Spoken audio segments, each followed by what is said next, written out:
Hi, everyone.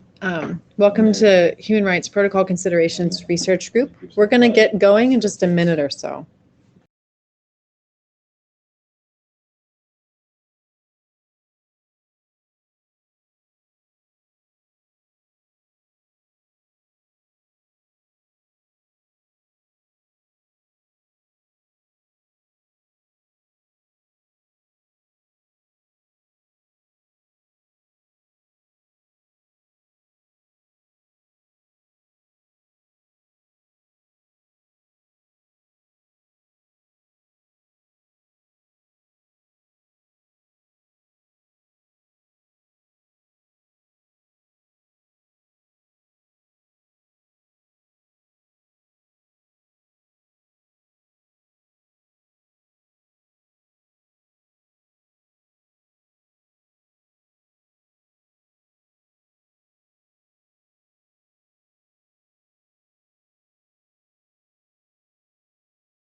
Why don't we go ahead and get started? I'm just waiting for one more presenter, but I'm sure she'll be here soon. But if anyone else who's planning on presenting or stepping up to the mic, if you want to test your audio, please do. I'll give it just one more minute.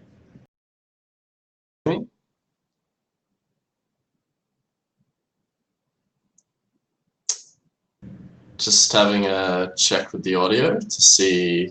This is Key here, by the way. Sounds great. Great, thanks. Key, would you like me to present your slides for you, or would you like to control that? Do it if I can share my screen. You can go ahead and test that if you'd like as well. You just have to request it. It's the sort of the middle button at the top. I'll have a go here. Okay.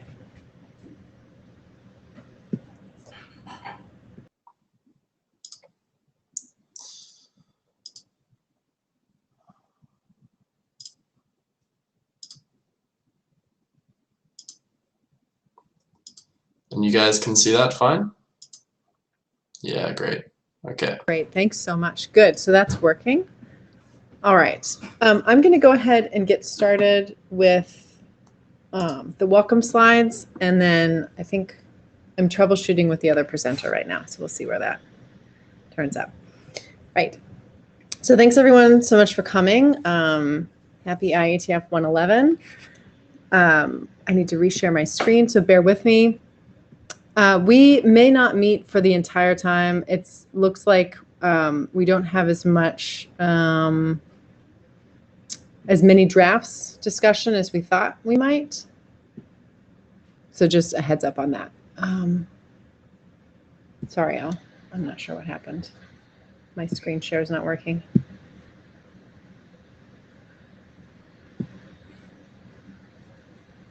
Let me try again.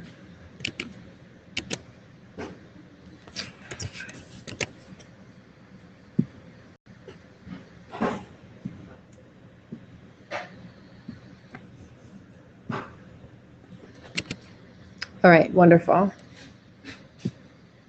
I'm monitoring the chat. So Joey's asking in the chat what drafts will be discussed today. So we have 2 current drafts in the research group right now, but they're kind of in various stages such that they haven't changed since the last meeting. So I think that might be the issue. But let me get to that in the agenda. Before we get started, could I just ask somebody to help me with notes? Because we've got Aubrey here, but I'm really sad to say Aubrey's no longer my co-chair. But I'd love some help if folks, if anybody could jump on the pad. And if more than one person could do it, that's even better. Right. Okay. So this is the plan for today. We have. I'm hoping. I'm very, very sorry. We do only have one presentation. There's been a medical emergency with the other presenter, I've just found out. So Henriette Esterhuizen's not going to be able to make it tonight, and we're really, let's just, yeah. send good thoughts her way. It does not sound great. Then we will have Key Jeffries join us to give a talk. And then we'll have updates on drafts if there are any. I can give you an overview of where I think the drafts of the research group are. I'm not sure if we have any of the authors in, aside from me.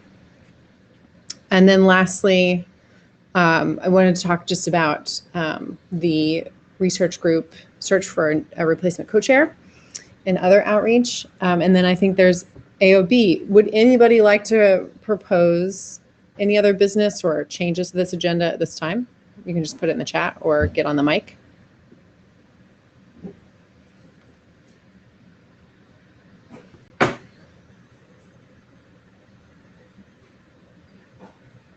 All right. We can also revisit that when we get to the end of the agenda to see how much time we have. So anyway, let's get into it then. So I want to draw your attention to the note well, which applies to the IETF as well as it does the IETF, onto the main points around intellectual property, which at this point you may have seen already, and then in particular as well the privacy and code of conduct, noting in relation to this that we are recording these sessions and they will be going up on YouTube, so just realizing that. So we are part of the IRTF, the Internet Research Task Force. We're trying to look at longer-term research issues related to the internet in parallel to the Internet Engineering Task Force. We're conducting research and we're not developing standards. In particular, we are looking for informational documents in HRPC, although I guess we haven't yet looked at experimental documents. Just depends on what comes down the pike for us. So yeah, the Human Rights Protocol Considerations Research Group has been chartered to look at how internet protocols can either strengthen or threaten human rights and vice versa, as defined in both the Universal Declaration of Human Rights and the ICCPR. You can learn more if you go to our website, hrpc.io. And so in our charter, we've got the objectives that we're trying to expose or at least raise awareness about the relationship between protocols and human rights. And we specifically are looking at the rights to freedom of expression and freedom of assembly. So you'll note that that is where a lot of our drafts are focused. And a lot of the discussion is focused, and our talks often touch on those main elements. We also have, we're attempting to propose guidelines to be as helpful as possible to those doing the work of creating protocols and setting standards as a human rights enabling environment. But also we imagine that there are threats to that. And so we also consider privacy implications such as those in RFC 6973. And yeah, we also do a lot of us involved in this research group are active elsewhere in other internet governance fora and so on, because we feel that there's a lot to do elsewhere to raise awareness about these issues. So we tend to do a lot in this research group that isn't not always internal to the IETF and IRTF community. So some of the outputs we've had in the past and are still working towards, we obviously do internet drafts. There are folks who've published on similar and tangential topics in policy and academic papers that are making these connections as well. It would be great, just as a call out, maybe we can put this in the notes, for folks to share those papers more often in the list. I've noticed we've got kind of thin list traffic at the moment, whereas before I think we celebrated and discussed sources from elsewhere in the list more often. I can do a better job of that myself, of course.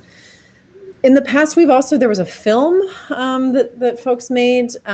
There's been actual research done within the community about the community, so we could think about future efforts on that. And like if you came to our last session at 110, we also have been working on data analysis and visualization for network measurement, but also the way that the community communicates about these various things, and you'll have seen, and if you haven't, you can go on YouTube and watch it, Sebastian Benthal's Big Bang project. And then, yeah, from time to time, we use these guidelines and other things that we're developing to help actually analyze protocols or standards against their human rights impacts. So that's what HRPC tries to put out. And here's some concrete milestones and things we've done. There may be some things we could add to this, but this slide has been this way for a long time. So we were chartered. We had the film. We have an RFC 8280 on research into human rights protocol considerations, which really lays the groundwork for future work, diving more deeply into some of those sections. Anyway, right now, as it stands, we have 2 active internet drafts. One is on freedom of association on the internet. And that one, as far as I know, hasn't changed much. We've had some list discussion. It's actually quite rather ready for, I think, last call. We'll see. We haven't dealt with that yet. And I don't believe Niels is here, and I haven't prepared slides on that. So because there have been no changes since the 07 version, so it may stay where it is. And then lastly, then we have the guidelines for human rights protocol considerations, which Gershabad has been writing, and that document as of the 110 session has been ready for last call. So let's move on to our speakers. Again, unfortunately, Henriette is unable to join us. She would have been presenting to us how to get involved in, or what the Internet Governance Forum does. I think there are many of us that, like I was saying before, do a lot outside of the IETF, IRTF, and the Internet Governance Forum is one of those key venues. So I'll just sort of summarize what her talk would have been about, and she's the chair of the multi-stakeholder advisory group of the IGF at the moment, and would have sort of given a talk to get us all up to speed on what the IGF is and how that might be a venue for future work or collaborative work, because the IGF meets annually, and its meeting will be in December in Poland. So we still have time. We might be able to get Henriette here in November at the 112 meeting to present a similar thing, but it just would be very short notice for folks that maybe get excited about it, want to get involved, and then have a month to plan travel, or not. It'll probably be virtual, if I'm honest. But then we do have Key Jeffries here. Key is the CTO of Oxen and the author of the Session Secure Messenger white paper. He's deeply experienced in cryptography and security design. And so we're going to have that talk start in just a moment. I think that's it. Let me just check the chat. There's been no action. So Key, if you want to go ahead, I'm going to stop sharing my screen. You can come on up. Great. You guys can see me and hear me here? Hear you. Great. I'll share my screen as well. Hang on a second. Yep. I think I've lost my slides here though. If you put them into full screen mode, you need to take them out of full screen mode and then re-request to show them. Lisa, yeah, last time. I'll just share this. Oh. And you guys can see the slides as well? Yep. Okay, great. So yeah, today I'm going to be talking about Session, which is a private messaging application, and I guess how that relates to some of the human rights considerations that were spoken about earlier. So yeah, as was mentioned before, I'm the CTO of Session, so I've been deeply involved in creating Session and kind of outlining some of the things that we've been thinking about over the course of the creation of Session as well. So yeah, I'll just jump into it. So the things I'm going to talk about today, I'm going to try and cover some of the key features of the Session protocol. So what it actually does, what the application provides to users, some information about the kind of low latency onion routing network that we've built, which provides kind of privacy to users, and some of the importance of how that relates to human rights defenders, and how we actually get privacy for users there. some technical challenges will be talked about, some other uses for the session protocol, and then I'll link off to the open source repositories that we have if you want to contribute code, or if you just want to have a look into what we've been doing over on GitHub. So yeah, and then we'll have a little Q&A if you want to ask any questions. So yeah, we'll just jump right into it. So when we think about designing for human rights at session, we're trying to think about three kind of major things. So the three things that we think about is protecting the right to free speech, protecting censorship, and protecting the right to privacy. These kind of translate into the technical details of the protocol, but I think it's important to point out initially that for us, protecting the right to privacy actually offers some of the other rights underneath that. So if we don't know who the users are that are sending messages, or who they're sending messages to, or the contents in those messages that they're sending, then it follows on that we wouldn't be able to censor those messages because we don't actually know what they are or who they're being sent to. So protecting the right to privacy actually offers some of the rights underneath that, which would be preventing censorship and protecting the right to free speech. So for us, we really focus on protecting the right for privacy to privacy as the first kind of thing that we look at, and then other rights follow on from that. So what is the session protocol, or what is session? It's a messaging app. I don't know, I probably can show you my my desktop client here if you can see that. It's a messaging application, just like other messaging applications, that allows you to kind of connect with people all over the world. It's end-to-end encrypted. It has a onion router designed into it, so when you send messages, you're not directly exposing your IP address to any servers in the network, or the service that you are exposing your IP address to. It's only one of the servers instead of the actual server where you deposit your message. It's got a decentralized server infrastructure, so it's got a differentiating factor from something like Telegram or Signal, where there's either a centralized server or a group of servers run by a central entity that provide the messaging service. Instead, we have a network of 1,800 servers that can be run by different individuals, and it's anonymous sign-up, so it doesn't require any mobile phone number, any email address, any kind of real-world identifier that would connect you to your real-world identity. It's all based on something called a session ID, which I can show you. Is right here. This is my session ID, so it's a string of numbers and letters that you can use to message anyone. Okay, so we'll jump on to the next slide. So yeah, as I spoke about before, anonymous sign-up is like probably one of the features that people talk about most with session, and I think it's one of the ones that relates to human rights defenders the most as well. We'll often find in countries with very despotic regimes, or even countries that are, you know, like Australia, for example, to get a mobile phone number, you actually have to provide your passport or a driver's license or some sort of identifying information. So as soon as you have a messenger which requires you to use a phone number to sign up, that disconnects you from some of the anonymity that messages can provide. So the way that we do it is we just generate an N25519 public private key pair on the device when the person starts the device, and that's a completely unique identifier for the user, but it can be instantly set up, and it's not connected to any real-world identity that that user might have. We allow the user to back that up as well with a seed. So similar to if anyone's interacted with Bitcoin here, when you generate a wallet, you get a 25-word seed, and you can carry that around with you anywhere.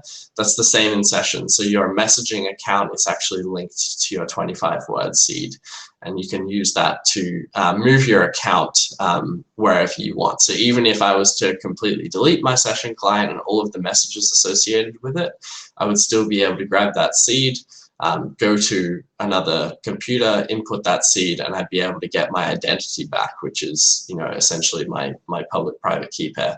I might not have all of my messages, but you'll still be able to recover your identity with that seed.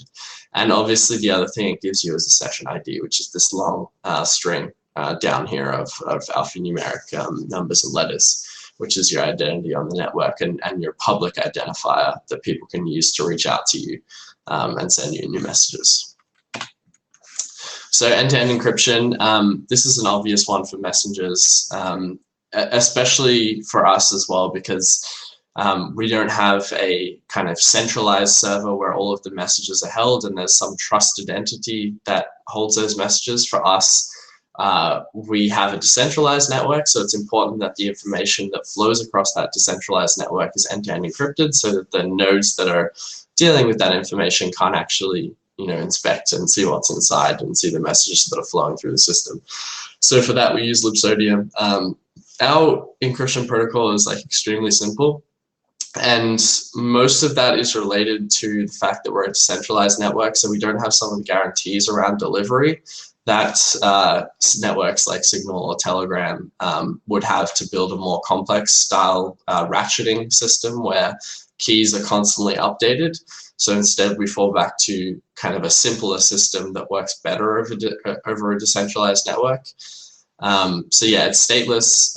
It's extremely simple. It's just 2 calls to Libsodium, one for authentication, one for encryption, and it's suited for our network, but still provides the properties that you would want in an encryption protocol to be able to protect the authentication of a message and obviously the encryption, so that only the 2 devices that are involved in the conversation can read it, and they also know that they're talking to the person that they think they are. So yeah, decentralization, we spoke about that before. On the left here, you can see kind of a diagram of a typical network, and that might be Telegram or Signal or WhatsApp, something like that. And then on the right, you can see a more decentralized network layout where the clients here, which are the smaller kind of dots that aren't outlined here, are connecting to servers. They might even be connecting to each other. This doesn't necessarily happen in session. Typically, it's a client-server layout. It's just that the servers themselves are decentralized. So there's actually 1,800 of those servers that are run by community participants mostly for a small cryptocurrency reward. And those are the nodes that actually store the messages in the system. And we have also a system of breaking up those session IDs that you saw earlier into different swarms, and swarms are basically like collections of nodes which are able to store your messages for you, ensuring redundancy in the network.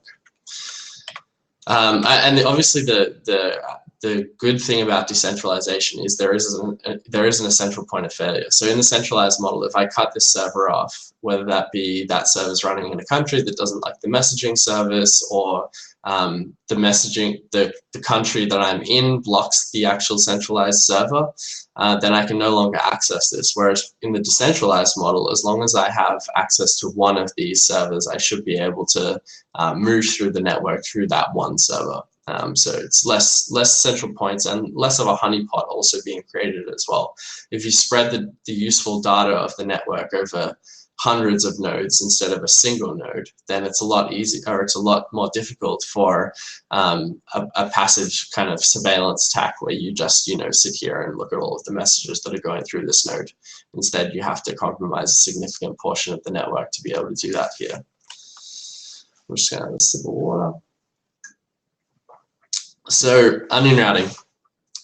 Most of you probably would have heard about onion routing in the context of Tor, which is an onion router, but there's actually multiple onion routers out there that are deployed. You can look at something like ITP, but we have also developed our own kind of onion routing system, which uses that decentralized network of nodes that I was speaking about before. So essentially, it allows you to encrypt data for a destination where the destination is being wrapped in multiple layers of encryption and then being bounced through multiple nodes to ensure that your IP address is never exposed directly to the recipient of the message, or even directly to the server that's holding the message in this case. So yeah, this is important to protect against attacks where ISPs might see who you're directly connecting to, or the person who's storing or retrieving the message from the server that you put it on doesn't know your IP address directly with onion routing. And this is obviously just part of a bigger picture, which is minimizing the metadata in session. So your IP address is another piece of metadata that we try to remove from the system, as well as something like a real-world identifier like a mobile phone number, which we also try to remove from the system as well. So yeah, there's some more information online about that, but I just assume that most of you understand what onion routing is, so we can skip through that. So I think one of the kind of biggest points that people fail to understand when they're trying to create new kind of novel messenger technology is that it does really need to focus on accessibility and usability, and that's something that we have really tried to design for over the course of creating sessions. Something that was really important to us originally was that we be open source, and we still are open source to this day, all of our repositories. And I think that that really kind of creates or breaks down the barrier to entry to contributing code to the repositories. So we're largely based in Australia and the US, and that gives us definitely a particular perspective on how messengers can be designed. But allowing the source code to be open source allows anyone from any cultural background to contribute to the source code and share their perspective about how they think a messenger should be designed. And that's obviously something that we take into account as well by reading through issues that people file with us, and just recommendations that people put out there in terms of how we should be designing our software. Localization has been a focus as well. So we've just started using Crowdin, which is a translation software which allows users to it allows them for a really user-friendly way to translate applications. So we've been doing that as well. I think Session's available in nearly 30 languages now. And something that we've also thought about, and these kind of 3 points grouped together, which is like emulating a popular application user experience, removing confusing options and simplicity, all of these kind of go together. And I think the main thing here is like, if you want your application, especially messaging applications, because they're built off this network effect, if you want it to be adopted, and it's a technical leap forward, it should still maintain the simplicity of some of the applications out there that billions of people use. For example, WhatsApp has a very nice user experience for most people. And tailoring a messaging application to be more like that while hiding all of the technical details about how it's good behind the scenes, I think has always been something that we've been thinking about. So if I pop up my little session client here, you can see like the only indication that I'm onion routing is this little like button here, which shows me like the different nodes that I'm being onion routed through here. But it's like hidden. You don't need to know anything to know that we're onion routing here particularly. You just need to turn on the client and it does all of that in the background. So yeah, really designing for simplicity so that people don't really need to know what's happening fully behind the scenes, but they're still getting that privacy in their conversations, or they're still getting that effective onion routing without necessarily needing to know what exactly it is. So yeah, some of the future challenges, I mean, there's been a lot of stuff like building a decentralized, onion routed, end-to-end encrypted messenger is a massive handful. There's a lot of stuff that we've been looking at here. So replacing onion requests with a stream-based onion router, this has been one of the biggest things. So right now, the protocol we use for essentially sending messages and making sure that they're onion routed is something called onion request, and that's basically like a single shot request that's sent down. It doesn't allow for kind of stream-based protocols where we share video or we share voice calls, and that's something that we've wanted to add to Session for a long time, because we think it's pretty essential functionality to be able to voice call someone or to be able to have a video call with them, and to still provide that essential privacy where you're not leaking your IP address to the person that you're talking to as well. It would be very easy for us to put in like a peer-to-peer protocol where we just have peer-to-peer voice calling through WebRTC, or there's various other methods as well. But we really want to be able to provide voice calling while still unrouting the connection of the user, so that they're not revealing their IP address to the person that they're calling, which would happen with a peer-to-peer call. So yeah, we're looking at integrating LokiNet, which is another software that we've built into Session, which allows for unrouted UDP streams. So that would allow us to do voice calling over an unrouter. That's still in its initial development, and we're trying to look at whether WebRTC is going to work well with LokiNet right now. That's one of the investigations that we're looking into. I think usability enhances, as I spoke about before, accessibility or usability is like a very important thing, and we still don't have stickers and Reacts, and the performance of Session is maybe slower than a lot of the existing kind of applications out there like WhatsApp or Telegram. So really working on that usability front, I think, is super important, and something that we're trying to look at, and a problem that we're trying to solve as well, just by throwing developer resources at it basically right now. And yeah, technical testing and feedback is another thing that's really, it's been hard as well, because the ethos of the project is really to collect as minimal data from users as possible. And when you start putting things inside of the application which are tracking how users use the application to provide them a better experience, that's obviously violating some of your core ethos. So we've really tried to move towards like a voluntary interaction with the user, so that, you know, if they want to give us extra data about their use, or if they want to reach out to us and file an issue, or if we can provide them some way, or if we can survey them some way in the application, but always having voluntary interactions with the user to make sure that they're okay sharing this data with us, so that we can improve the experience of the application. So that's something that we've really started focusing on over the last probably couple months or something. Just trying to get feedback about which parts of the application people use, which parts they want improved, and yeah. So there is naturally some other uses for the Session protocol as well, stuff that we haven't necessarily looked into that much, but things that you could naturally think about Session being used for. So because you don't need an email address or a mobile phone number, it has this kind of instant onboarding experience, because you can just have the user generate an NT5519 public key, and they can just start sending messages into the network. So that could provide a really good experience if you wanted to provide someone some sort of temporary identifier that they're only going to use for the day and then just throw away.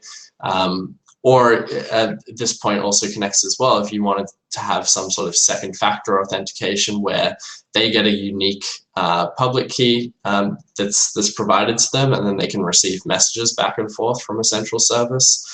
And you can also think about having that be an anonymous file transfer system as well, because as we spoke about before, your session ID is kind of an identifier in a decentralized network. And if we add in the LokiNet aspect of things where we can have a stream-based protocol, then that'll essentially allow someone to be addressed on a decentralized network, and then we can use LokiNet to share files between those individuals. And yeah, from some of those primitives, you can kind of build out and see how that would work in a system that you're building. Or yeah, it's a very kind of up to you type situation once you've got those primitives. So yeah, I would encourage, I think that's nearly the end of my talk. Yeah, I think I'm in Q&A now. So yeah, I would encourage people to reach out, message me on Session. That's my Session ID. Oh, we've lost the slide there.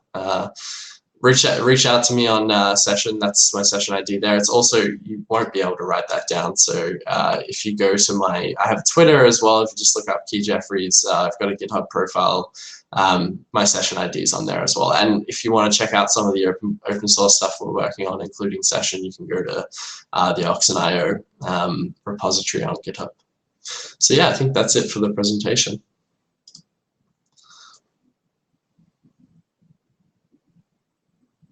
Keith, that was really interesting. I wonder if folks wanted to queue up and ask any questions.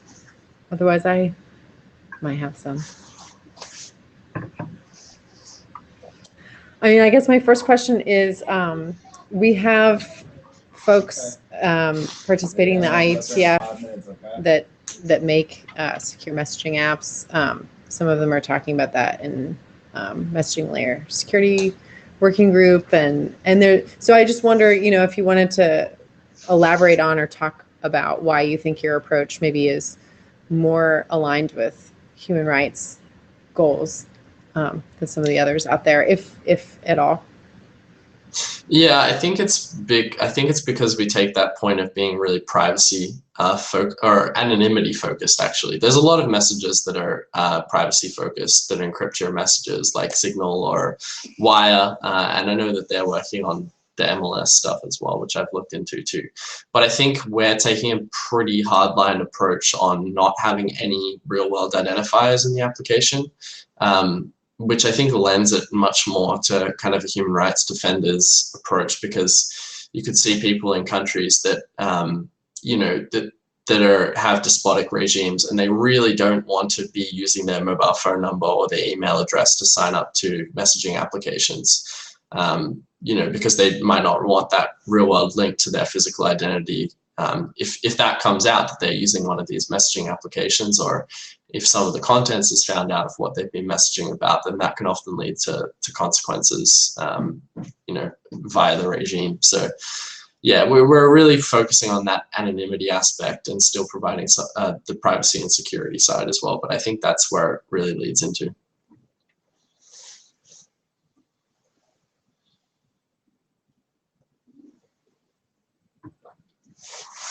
Key, I'm not sure if you can see the chat, or Antoine, if you want to go ahead and get on mic, but I think you're raising an important point.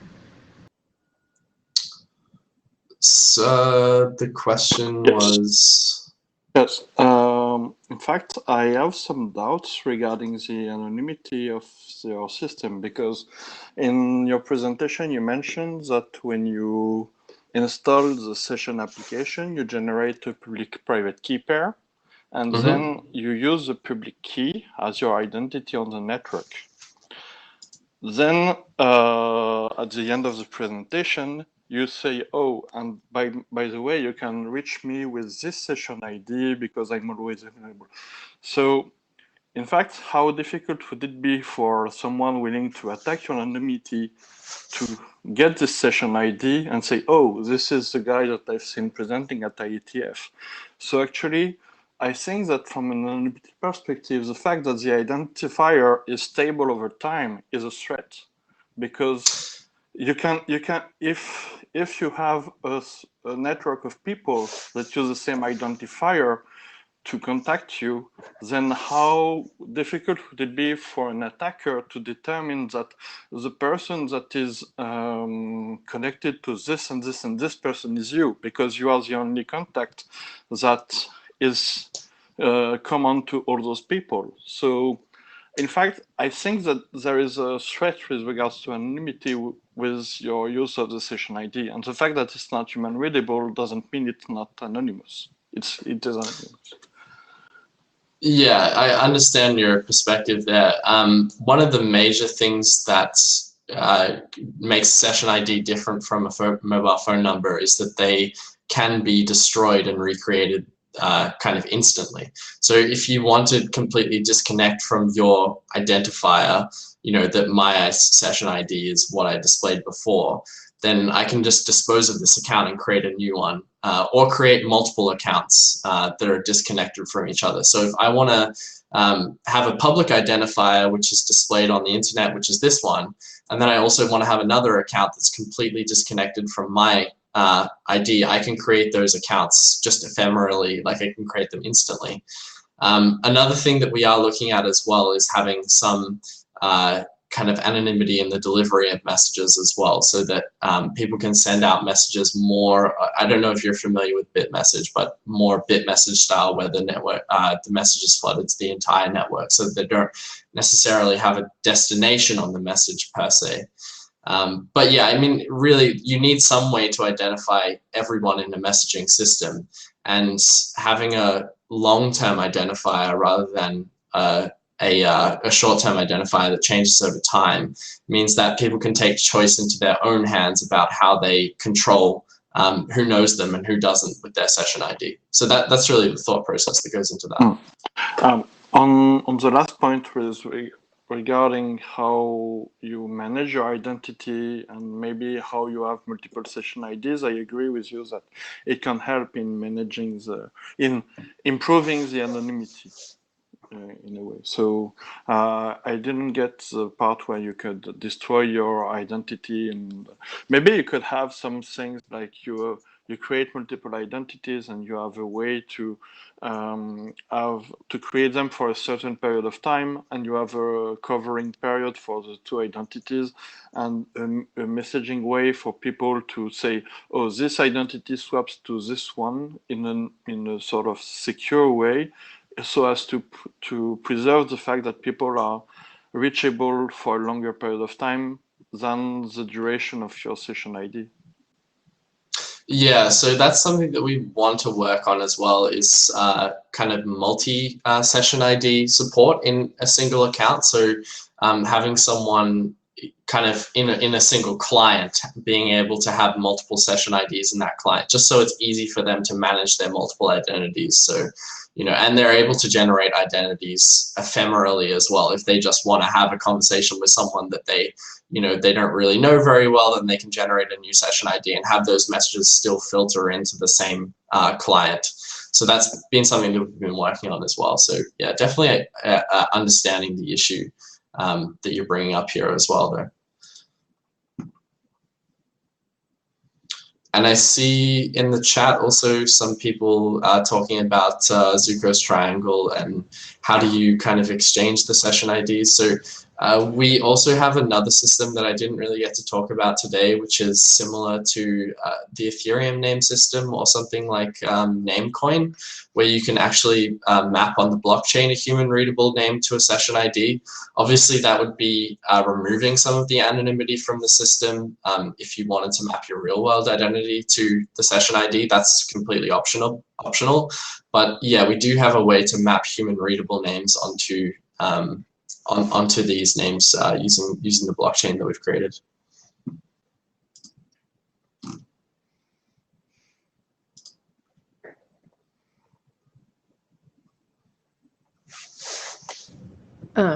Yeah, happy if folks again want to jump on the mic with their questions. My last one was you mentioned in one of your slides about your process for feedback, user feedback, and it's something I'm particularly interested in as a researcher, like how to really create a tight feedback loop.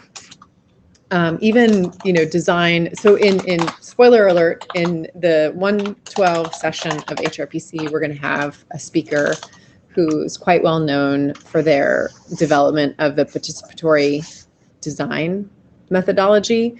And I just wondered if you had any insights or any innovation around how you actually receive feedback from your users and implement features, and if you face particular challenges with that. I just finished reading a book, well, it's been a couple months now, about when open source projects become very popular, it very swiftly becomes an issue of not enough people telling you how to make your product better, but way too many PRs and way too much, and managing that whole feedback loop can be challenging. So I wonder where your session protocol and you all are at with respect to your practices around user feedback. I don't think we have anything particularly innovative here. Perhaps mainly we manage things through GitHub PRs and issues that people file on our repositories. Perhaps like the only unique way we have of getting feedback is through session itself. So the session developers hang out in channels on session where people can provide us feedback, and we obviously take those things back to GitHub and file them as issues. But we don't have some kind of a new and amazing technology for managing issues. I think it's just it's a hard slog. Like, we take feedback from users and try and improve on the application every day. So yeah. I think Britta has a particularly good point in the chat if you wanted to get to that, or Britta, if you want to come on mic, it's a good one. I'm reading that now.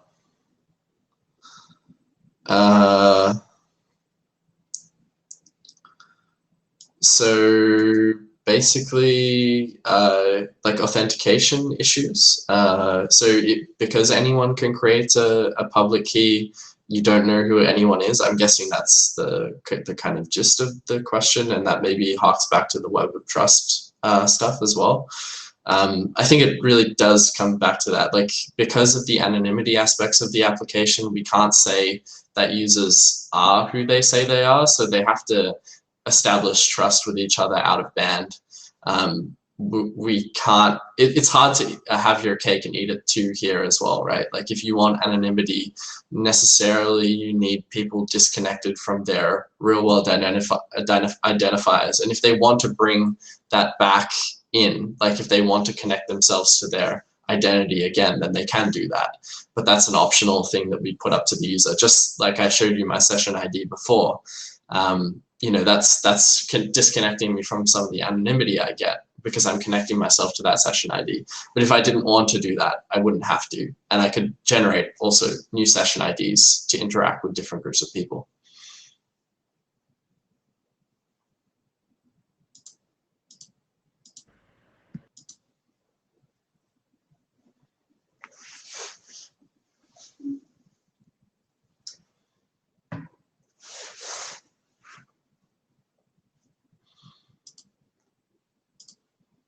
Jeffrey, you're not sending audio, but you can go ahead if you want to.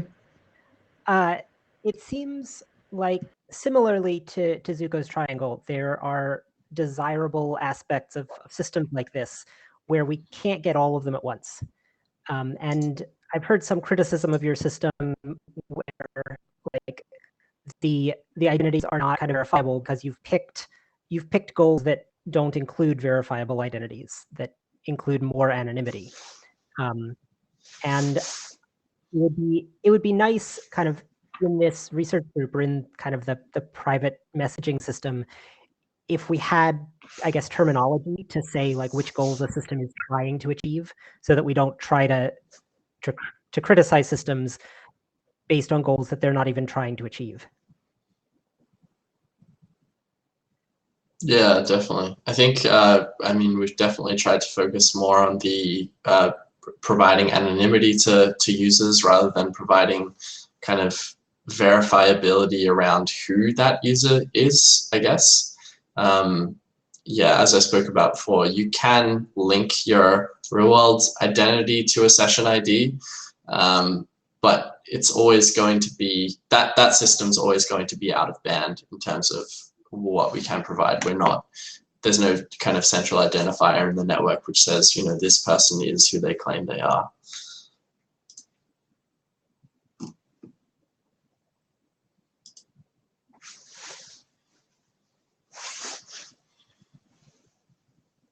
Any other questions? Well, thank you very much, Key. Really appreciate you coming. I think it's really early in your morning, so more appreciated. Although it could have been worse. It could be on Europe time for you. That wouldn't work out very well. So yeah, thanks so much for coming. It's a good discussion. It was nice to sort of have an additional, another messaging app in the ecosystem talk about the alignment with human rights, because I do think that these sorts of things are quite aligned with what we're trying to do in HRPC. So stick around if you want. We're going to move into the next portion of the agenda. Again, very, very sorry that Henriette isn't here to present, but we will go ahead then, and if you can see my screen, yep. I'm going to give you a really quick overview of our drafts so that folks know where we're at with this, as far as I know. And I'm also happy, I think, Colin, you're still here. If I'm wrong about these things, please jump in. But I know for sure Niels, who's the lead author on Draft Association, isn't here. And I also do not see Gershabad, who's the lead author on guidelines. So yeah, so starting from the top, so freedom of association on the internet, you could read that real quick, but the high points are that we have done a thorough literature review. We have from that generated sub-questions, which then were turned into essentially each sub-question became its own case, its own section that looked at cases about freedom of association online and with as it relates to IETF or IRTF related work and protocols.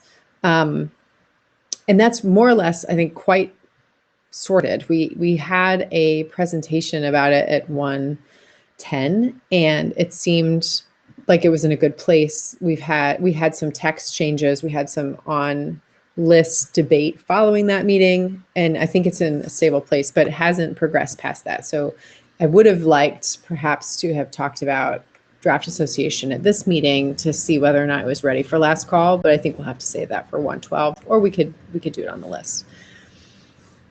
If other people have different views of draft association, have read it recently, please chime in, but my guess is that because it hasn't changed, you haven't done that. So yeah, draft guidelines then. That is the one that at 1:10 we decided was ready for last call. We went through the process of doing the last call on the list. Gershbad came up with a final version based on comments, and it is ready to progress into publication.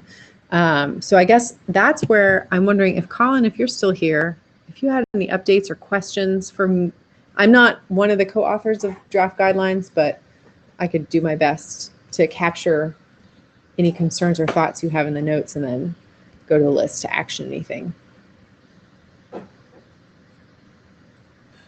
Hi, yeah, can you hear me? Yep, perfectly. Yeah, good. I will try to be coherent at whatever. It is very late for you. Yes. Yeah, I mean, I have to admit, I still have to give a detailed review of this draft. I was reading it briefly, I guess over the weekend. I think it's certainly going in the right direction. I think there's a lot of good points here. I had perhaps some concerns that it was a little one-sided in places, and sort of presented with one particular view, and that there could be counter arguments made as to the benefits and reasons for doing certain things. So I think it's certainly raising a lot of good points to think about. It's perhaps, I think it could perhaps be clearer in some of the trade-offs and things to discuss around the trade-offs. Because all of these things are, of course, trade-offs. Indeed. I think that's the point, right? Is that there's been a lot of discussion, especially in the recent version changes around, like, just being able to say that something is maybe controversial or there are trade-offs here, but then doing our best actually, because we are trying to come down on the side of human rights, to make a determination one way or another, but not to be prescriptive or demanding, but to bring that forward so that there's just an awareness for developers and engineers that this indeed is a trade-off that maybe sometimes remains buried unless you confront it. So that's fair enough. Yeah. Highlight the reasons why one might want to do an approach you might want versus why there might be other approaches which are attractive for other reasons, and make people aware what they're trading off for this. Indeed.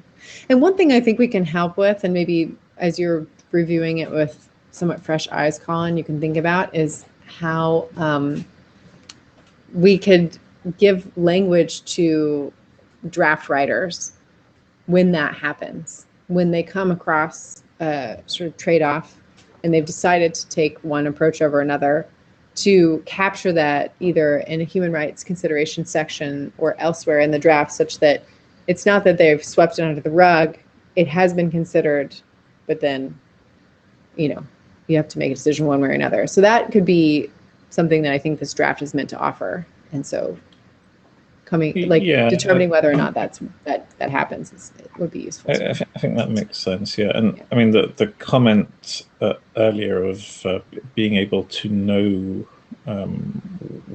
what the goals of a system are and what it's supposed to be providing.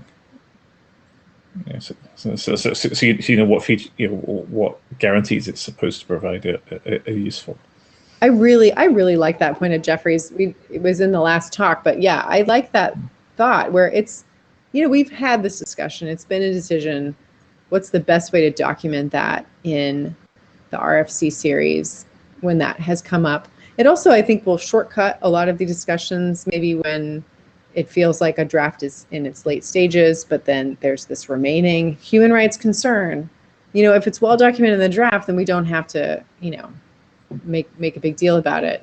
It would be good to get better at documenting those things. So I think that should be one of the goals of the final review, is to make sure that that is clear and that folks developing drafts know what to do. Okay, very good. Thanks, Colin. While I have you here, well, I don't know if you have comments on this, but actually I wanted to go back for a second to draft association, because I did just remember one of the things that has us a bit stuck on this is that as the only chair of HRPC at the moment, I'm also a co-author on draft association. So we were really hoping that we could find a document shepherd or someone else who could help the draft come to completion, because I feel like there's not maybe a conflict of interest, but just an interest. I don't know if it's a conflict or not, but yeah, I'm not going to be the best document shepherd for that draft because I helped write it. So if there's somebody, I mean, this is the reason we have multiple chairs usually. Yeah, right, exactly. And we did have, but then we're in a situation now where it would be really lovely if someone who's got experience and a stake in HRPC document success to jump in and help shepherd it. We've reached out to some individuals to ask them directly, and folks are really busy, but that's a general call that we can capture on the notes and reiterate to the list that we're hoping for either a new co-chair, which is the next and maybe final point on the agenda, or a document shepherd for draft association to get that moving forward again. Yeah. Great. Okay, so as promised, moving then to the last agenda item, which is just around needing to do additional outreach for a co-chair for HRPC. I think that I have some thoughts on maybe how to present it, very much based on our slides and our website and things that we've done in the past around promoting HRPC's work to folks outside of the IETF, IRTF community, to help potentially get folks in academia maybe interested in joining HRPC and co-chairing. But this is actually sort of like an open mic portion where folks could offer up suggestions or an ask that you contact either me or Colin or both offline with your thoughts about who we might be able to approach. But just in general, that yes, there's an active search out there for a co-chair of the research group. Colin, I don't know if you want to add anything, but just want to make that point super clear to people. Yeah, I'm not sure I have too much to add. As you said earlier, thank you very much to Avery for all the effort she put in over the years with co-chairing this group. It's a shame to lose her as a co-chair. We are looking for a new co-chair for the group. Certainly from my point of view, I think it would be. I think it would offer perhaps an interesting perspective if we had chairs with different backgrounds in different aspects of human rights. An academic co-chair would perhaps be a good choice. Possibly someone from industry to balance out the different perspectives might help. Having a balance of interest in the chairs might help ensure that the group continues to have a balance of interests going forward.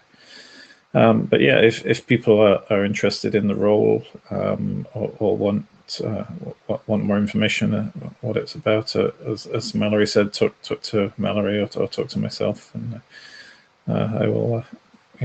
Hopefully we'll have some good candidates, and I'll be able to make a decision hopefully before too long. Yes, absolutely. And yeah, I think that is good. We definitely want to balance. We want to potentially even get fresh perspectives. One of the things that, in addition to the many years that Aubrey spent working hard on HRPC, one was always just innovating and thinking around like how to do more outside of the RFC series, which I really appreciated. And I know we have a lot of participants in this research group that publish outside of the IETF, IRTF. They're either in academic journals or elsewhere. And I think that aspiration to do more with that is really something we should hold on to, because I do think that we do want to attract folks into this community, but I think we also want to recognize that we are within a larger ecosystem of folks who are researching this and talking about this question. We just so happen to be very close in proximity to, engineers and designers that are really developing these protocols. So that's the sort of like special thing about HRPC. But then, yeah, leveraging that larger ecosystem and the innovation around publishing is something that I think we could really lean into more. So just to reiterate, like Colin said, we want to get complementary co-chairs. I hail from civil society. I've only worked for nonprofits my entire career. So anyone outside of that, it's really, there's so many other sectors out there. It'd be great to have some other ideas or other thoughts. Also, yeah, again, just differences in research as well. One thing that's interesting and unique about HRPC is that we don't just it's not just very hard technical stuff. Obviously, we're dealing with social issues as well. So sociologists and others, I think the skill set can be quite diverse. Okay, so any other thoughts? Folks want to come to the mic? We are only halfway through our time, but again, that is because we have sort of unavailability of current draft authors to give any updates, and also then Henriette's unfortunate inability to present today. So I could give you an hour back. You can go to other sessions in this block, but I'm happy to wait another beat to see if folks want to come to the mic and add anything.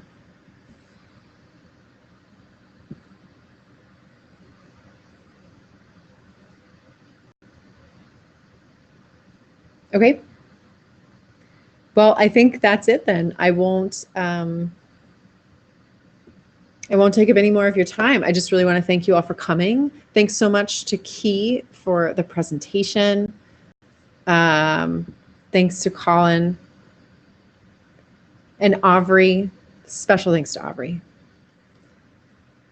Miss you already, Aubrey. All right, everybody. Thanks, and have a good rest of your day. Good evening. Bye for now. See you at 1:12.